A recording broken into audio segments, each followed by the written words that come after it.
On continue et on termine la présentation des équipes de cette saison 2025 de MotoGP avec l'équipe Honda Satellite, l'équipe LCR. N'oubliez pas de liker, partager, commenter, surtout vous abonner à la chaîne, c'est très important. Et nous on est parti. Tout d'abord, on démarre avec les livrets de cette équipe LCR. Comme chaque année, elle nous propose 2 livrets avec 2 sponsors différents. D'un côté, la LCR Castrol de Johan Zarco et de l'autre, la LCR Idemitsu de Somkhat Chantra. Pas énormément de changements, mais ceci dit, les livrets restent très belles. Il y a un peu plus de changements du côté de la moto de Johan Zarco avec un petit peu plus de vert. Mais voilà, cette livrée, elle reste toujours très belle. Puis celle de Somkhat Chantra, elle ne change pas énormément par rapport à la LCR de l'année dernière. Mais elle reste une moto très sympa. Cette année, comme l'année dernière, LCR pourra compter sur son grand leader, encore une fois, Johan Zarco, qui a porté sur les épaules la marque Honda la saison dernière, même face aux pilotes de l'équipe officielle. Et bien encore une fois, en 2025, c'est clairement lui qui sera le leader de l'équipe. À ses côtés, ce n'est plus Takaaki Nakagami qui a quitté l'équipe après 7 saisons en MotoGP avec l'équipe de Lucio Cecchinello. C'est désormais un nouveau pilote, Somkhat Chantra, le pilote thaïlandais qui va faire ses débuts en MotoGP. Autant dire que c'est un duo avec l'expérience de Johan Zarco et la jeunesse et l'inexpérience finalement de Somkhat Chantra. L'année dernière, c'est l'équipe LCR finalement qui s'en est le mieux sortie de la saison 2024 face à l'équipe officielle. Et oui, l'équipe satellite avait bien terminé devant l'équipe officielle Honda au championnat des équipes. C'est quand même assez rare de voir une équipe satellite devant l'équipe officielle. C'est ce qui s'est passé avec l'équipe LCR. Est-ce que ce sera encore possible cette saison de terminer au championnat des équipes devant l'équipe officielle Honda? Je pense que ça va être quand même plus compliqué qu'en 2024. On aura toujours Johan Zarco qui va porter l'équipe et qui, avec une Honda un peu plus performante, pourrait aller chercher de meilleurs résultats que l'an dernier. Mais à côté, on a l'équipe officielle avec Mir et Marini qui sont des pilotes expérimentés maintenant, qui connaissent la moto, qui connaissent l'équipe, qui seront sûrement capables d'améliorer un peu les performances si la moto leur en permette. C'est plutôt du côté du deuxième pilote LCR que ça change, puisque Nakagami, avec son expérience, avait quand même réussi à faire une saison plutôt correcte et à ramener des points quand même à l'équipe LCR. Ce que Somkhat Chantra cette année va peut-être moins réussir à faire. Ça va être beaucoup plus compliqué quand même pour le Thaïlandais. D'ailleurs, c'est un petit peu dommage finalement, la place du deuxième pilote chez LCR depuis de nombreuses années maintenant, c'est purement marketing.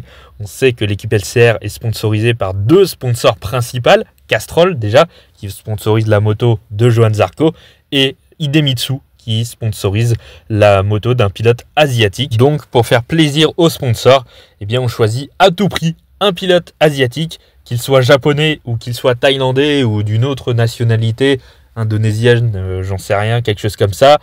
C'est un petit peu dommage finalement. Il y avait des pilotes en Moto 2 qui auraient pu faire vraiment l'affaire en MotoGP. Par exemple, Augusto Fernandez aussi, qui était en MotoGP l'année dernière, qui n'a plus de guidon en tant que titulaire. Il aurait bien pu combler ce guidon chez LCR aux côtés de Johan Zarco. Ça aurait pu faire une bonne paire de pilotes. Bon, voilà. Les restrictions marketing font que finalement, ils ont pris Somkhat Chantra un petit peu à défaut finalement, puisqu'ils avaient prévu de prendre Ayogura, mais finalement, il leur a fait un gros doigt et il est parti chez Aprilia.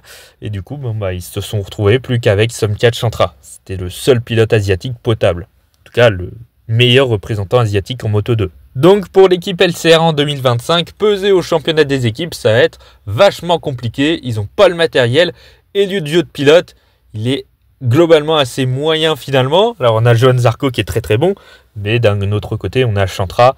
Alors à moins qu'il nous réserve des surprises, ça va être plus un boulet pour l'équipe LCR qu'autre chose. Je parle pour le championnat des équipes évidemment. Après, il n'y a pas uniquement cet objectif pour l'équipe LCR. Le championnat des équipes, à la limite, on s'en fiche quasiment, parce que de toute manière, ils ne joueront pas le titre, de loin. Déjà, s'ils terminent avant-dernier, c'est déjà pas mal devant l'équipe officielle.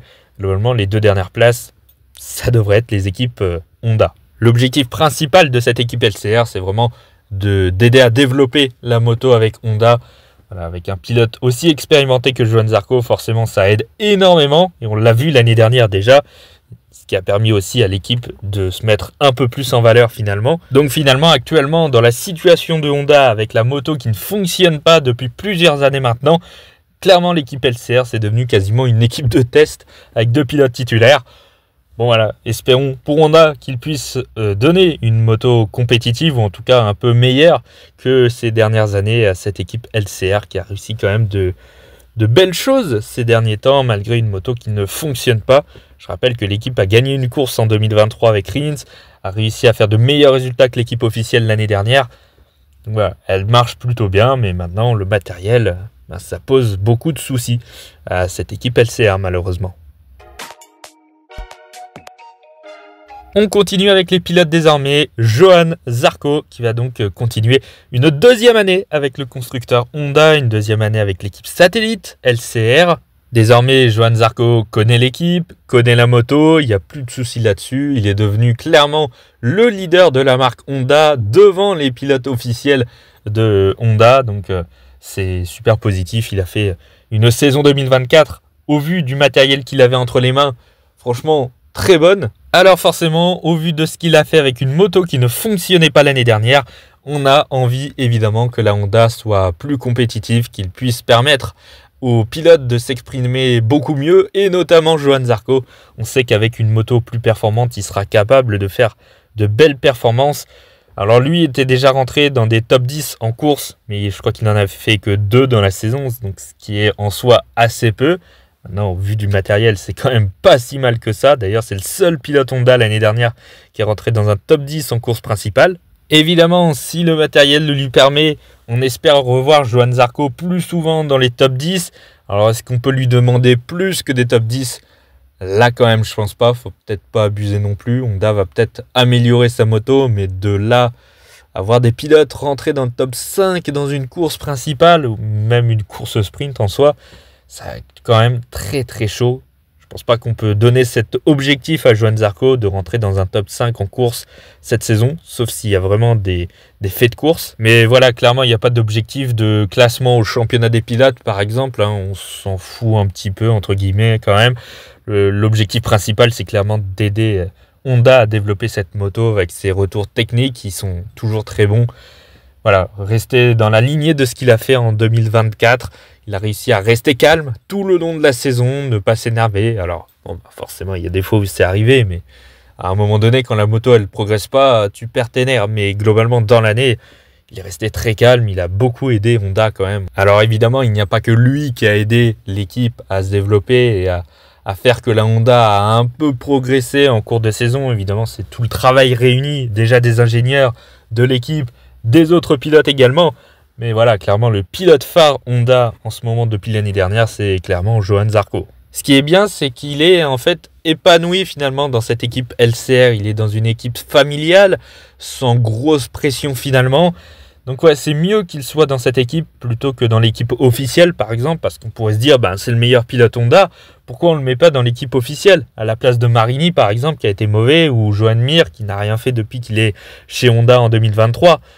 Mais voilà, dans l'équipe officielle, il y a plus de pression, et puis j'ai un petit peu l'impression que l'équipe est un petit peu désorganisée dans l'équipe officielle. C'est un petit peu plus structuré, j'ai l'impression, dans l'équipe satellite où il y a moins de pression.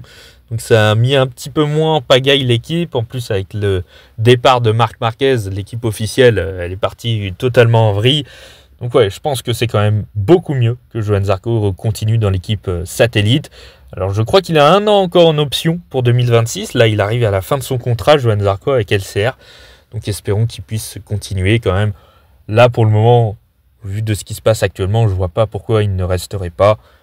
On ne sait jamais. En tout cas, pour Johann Zarco, clairement, on espère qu'il puisse faire mieux que l'année dernière et ça dépendra uniquement de sa machine. On connaît le talent du pilote. Voilà. Il a fait de belles choses en 2024 avec une moto qui ne fonctionnait pas du tout. Donc avec une moto plus compétitive, il est capable clairement de faire de belles performances.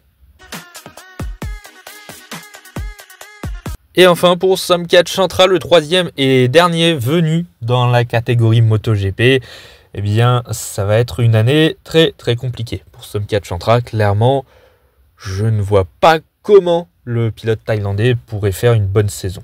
Alors je m'explique quand même. Alors oui, dans le passé, on a eu des pilotes qui n'ont pas forcément très bien performé en Moto 2 et qui ont réussi totalement en MotoGP. Fabio Quartararo, tout simplement. Une victoire en Moto 2, champion du monde en MotoGP. Voilà, clairement, on y est. Mais entre Quartararo et Chantra, il y a quand même un monde différent.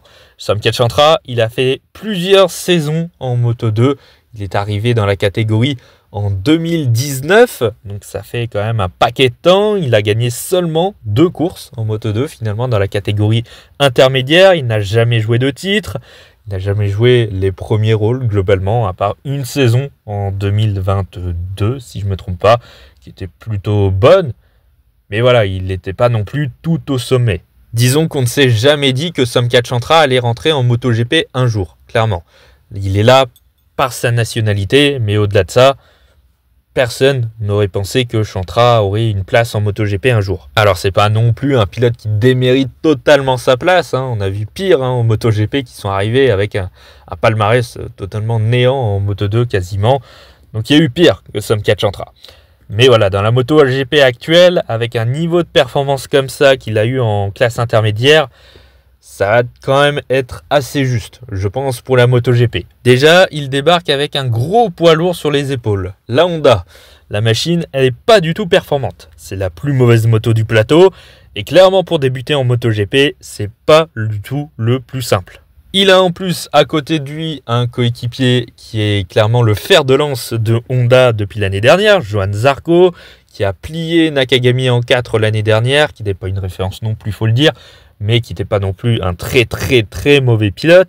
Donc pour débuter, pour Somket Chantra, ça va être chaud. Alors ceci dit, il y a quand même un point positif à avoir Johann Zarco, c'est l'expérience du pilote français. Ils sont dans la même équipe, ils seront coéquipiers, il n'y aura pas forcément de rivalité entre les deux, donc il y a quand même moyen que Johann Zarco puisse peut-être l'aider sur 2-3 choses. Après, on reste concurrent, donc il ne va pas totalement l'aider et le faire progresser jusqu'à ce que Chantra puisse passer devant Johann Zarco, hein, clairement pas.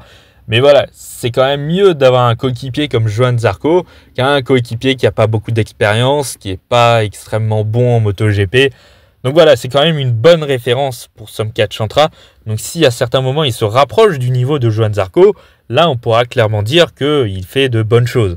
Donc, même s'il ne bat pas son coéquipier, ce qui sera tout à fait logique, déjà s'il a un écart assez faible avec Johann Zarco, ce sera déjà plutôt positif. Je ne pense pas que Somket Chantra aura la main sur le développement de la moto par exemple. Clairement, déjà les premiers temps, ce sera vraiment s'adapter à la moto, réussir à la piloter du mieux possible. Maintenant, réussir totalement à la piloter, ça va être très compliqué parce que déjà même les pilotes expérimentés comme Zarco, Mir, Marini, qui ont plus d'expérience, qui ne sont pas des mauvais pilotes en soi, ils n'y arrivent pas.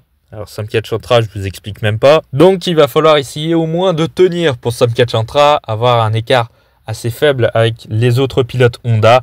Maintenant, il n'y a pas beaucoup de références pour lui finalement, il n'y a vraiment que son coéquipier et les 2 autres pilotes de l'équipe officielle. Parce qu'après, il n'y a pas d'autres pilotes derrière, par exemple. Somket Chantra sera certainement le dernier pilote titulaire au championnat des pilotes, par exemple. Parce que devant, même un pilote moyen, il va quand même réussir à compenser avec une moto qui est plus compétitive. Les Aprilia, les KTM, même les Yamaha, et puis les Ducati, elles sont bien plus performantes. Donc il part quand même avec un sacré désavantage. Somket Chantra, voilà, c'est l'un des pilotes les plus inexpérimentés qui arrive en MotoGP. Alors finalement, c'est lui qui a fait le plus de saisons en Moto2 parmi ceux qui arrivent. Parmi Ayugura, Fermin Aldeguer, ils sont arrivés après Chantra en Moto2. Mais ils ont fait plus de choses. Ils ont gagné des courses, en tout cas plus que Somket Chantra. Ogura a même gagné un titre. Et puis voilà, il n'a pas du tout la bonne moto pour commencer en MotoGP. Donc ouais, clairement pour Somket Chantra, je vois pas vraiment de points positifs pour lui. Clairement, je pense que ça va être une saison très compliquée et qui va la passer globalement tout derrière le peloton. Espérons qu'il me fasse mentir et qu'il puisse faire des résultats. Maintenant, le point positif, c'est qu'il débute en MotoGP sur son circuit national en Thaïlande, un circuit qu'il a toujours plu, où il a réussi à faire toujours de belles performances. Chaque année en Thaïlande, il arrive à faire de bonnes choses. Qu'il soit dans une bonne saison ou une mauvaise saison, à chaque fois, il a réussi à performer. Même sur sa seule course en Moto3, il a réussi à faire de belles choses. Donc ça, c'est cool. Il va démarrer sur son circuit préféré. Donc pour démarrer en MotoGP, c'est toujours cool. Mais à part ça Ça va quand même être une saison sacrément difficile quand même pour Chantra. En tout cas voilà, c'est la fin de cette vidéo. Merci d'avoir écouté jusque là. N'oubliez pas de liker, partager, commenter et surtout vous abonner à la chaîne, c'est très important. Et nous on se retrouve dans quelques jours pour de nouvelles vidéos sur la chaîne. À bientôt.